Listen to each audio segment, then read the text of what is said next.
Hi folks, welcome to Sturgeon's Mill. My name's Eric. I'm one of the volunteers here. I'm standing here in front of our giant saw blades. We're getting ready to start our first Docent tour.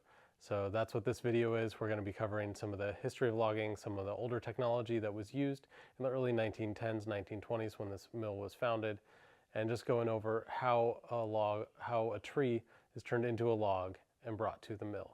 In future videos, we'll go deeper into this saw blade setup here, the carriage, all the implements and tools and pieces of machinery that are used to take a log and turn it into lumber. So let's get started. The first step to cutting down a tree is making this triangular cut, what's sometimes referred to as a bird's mouth. It starts the direction of where the tree is going to fall. It gives it that opening so that it can start to lean as you make the back cut. That's this cut here, where you're going to cut much more into the tree. I'll post a video about this. I just saw a great video recently. It explains all the different types of cuts that can be used to cut down a tree. So with the bird's mouth up, that's a conventional cut. If you put it down, it's the Humboldt cut, which would give you a nice flat edge for the log. So it gives you much more lumber when you get into the mill. And they explain the kind of the science behind this back cut. And then here you see we have wedges that you would use to help lean the tree, and of course a sledgehammer. Now that does beg the question, Eric, what's this thing sticking out here? I've never seen anybody cut a tree down with that. This piece here is called a springboard. Back when they were cutting down these very giant redwoods here in Sonoma County, the redwoods often have what's called a swell. It probably has other names. Please let me know in the comments if you know any other names. One of my favorite things about working here is learning more history from the people who live in the area or who work in other areas of the lumber industry or had family who did. It's a great way to just share information. But this is not really a tree. This is actually a log. The difference being this did not grow here. This was actually placed here recently. We just had to replace the last one. It just got old. So this being the straight section of a log, the bottom of old redwoods really start to swell out. They kind of make this funnel or a cone shape, and that really wasn't conducive to fitting in the mill. You can't get any lumber out of that shape. You want just the straight section. They would build these ladders with springboards to climb up, basically building themselves a staircase and then some scaffolding so that they could work on there. And the springboard is set in place. They would take their axe, notch it out, shove the board in, and that would allow them to climb up here and then build their stairs and start their platform so that they could work on. Now we're inside our museum here so that I can better explain that back in the 1910s, 1920s, when this mill was founded, and then when it moved to its current location here, they were using two-man whip saws to cut down these trees. We did not have chainsaws yet. We didn't really have motors. And so here, I'm about 5'9", 5'10". You can see these are some massive saws that those men would have been pulling back and forth, taking their time. And it probably would have taken 3 men. So one man pulling from each side and a third person spraying a lubricant, diesel, kerosene, some kind of oil or other material so that the saw wouldn't get stuck as it's being pulled back and forth. Sturgeon's Mill was founded in 1914. It was started over just 7 miles from here in Coleman Valley. By 1924, they had harvested all of the logs in that area that were easy to get to. It was getting harder and harder to bring the logs to the mill, so they actually made the decision to move the mill instead of work harder to get logs to the mill. Back in this time when oxen were dragging the logs, it made more sense.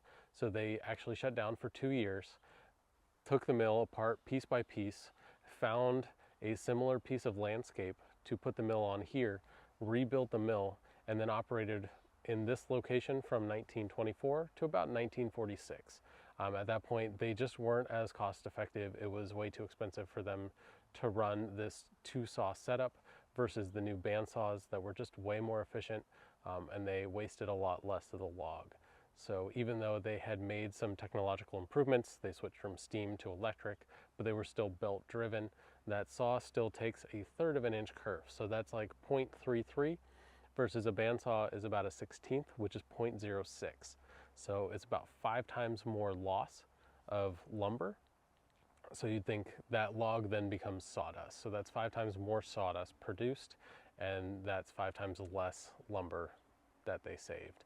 So in every 3 cuts, you've just cut an inch of that log into sawdust. In 1993 or thereabouts, 7 would then be volunteers came together and said, we need to save this place. It had been sitting for the last 50 years. Luckily, the Sturgeons had been oiling it, taking care of it, and so everything still turned over, and that began Sturgeon's Mill Restoration Project. They added an electric motor to replace the steam engine, making that more efficient, got rid of the boiler. The boiler was known to fill this valley with black smoke. That is what a lot of the volunteers here who were here in their childhood remember.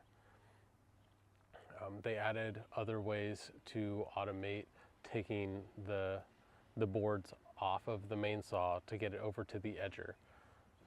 A lot of that has been removed because we're trying to maintain the history of the early 1910s, 1920s, not later. If you'd like to see a video that kind of has a lot of that same equipment, I'll put a link here. It is another older sawmill that has all of that still there, and they're still a production mill. Our mill is only here, we're a living history project. So we steam up, so to speak. We call them our steam up days. We do those 4 weekends of the year, so Saturday and Sunday. Check the link in the description for our website or sturgeonsmill.com. Some other items that we have hanging from the tree that would have been used back then that now have more modern equivalents are the climbing pegs. So they're sharp spikes so that you can climb up into the tree. They just go over your boots. The climbing harness to secure the rope so that you can fling the rope around. You kind of scurry it up, climb up with your boots, shimmy it up a little bit more, and make your way up the tree. And then coming around the back here, we have some cork boots. So these are like winter tires for your car. They've got metal spikes in the bottom so that when you're climbing around the logs at all the crazy angles, it's probably pretty wet because that's what the redwood's like, is this kind of damp coastal area. So there's a lot of water, kind of just gives you some traction. And then finally, what we have here is the gunning sight. So when you're opening that bird's mouth, you're using that saw to figure out where you want the tree to fall. What you do is you take this, you put one end in the end of the bird's mouth here, one end in the bird's mouth there, and with these lined up, pushed in, it gives you a sight to tell about where the tree is going to fall. Look down our sights and see that right now we should move that truck because this log would drop down into the bed. So now that we have the tree on the ground, we've seen how to get it there. This is called a drag saw. It would have been used kind of later on in the time of Sturgeon's Mill, and definitely further and more prevalent as gas engines were getting used more. They were just more widely available. This is called a hit or miss engine. It's an earlier engine to the 4-stroke that we know today, the 4-stroke. And so this saw was named a drag saw because you would drag it out along the log, you would set it in place, and it would just go to work. It was an early reciprocating saw, kind of a bigger version of a sawzall, if you're familiar with that. And so this would let the loggers, the lumberjacks, so to speak, cut that log into sections because our mill can handle up to 28 feet, so anything longer and it just won't fit in our mill. We have actually done a 30 or 31 foot log, but they had to actually remove a section of the wall to get the log in and then put it back before they could saw it. So it was important to get those sections of the tree cut so that they could use it, and then they had to get those sections of logs to the mill. So in 1914, when this mill was founded, they would have used oxen, as you can see in this picture here. And these oxen could only pull so much. So you might have teams of 12, 18, or maybe more. Those numbers are a little rough. I'm not 100% sure of those numbers. If you know better, please let me know in the comments. I'd love to spread historical information and not just kind of make it up. But you can see in this picture here, there are quite a few pulling that log. And if you look for other videos of redwood logging in the Sonoma County and Mendocino areas, you'll see they even use trains, and one log would fill up an entire train car. And as technology progressed, we went from using oxen to using steam-powered equipment. So this here is a steam donkey, replacing a donkey with steam. You understand how it was named. So this is stop 2 in our Docent tours. So if you enjoyed this video, like and subscribe. Let me know what you think. What do you want to see more of? We're going to be going around the entire mill and then diving into whatever topics you guys are most interested in.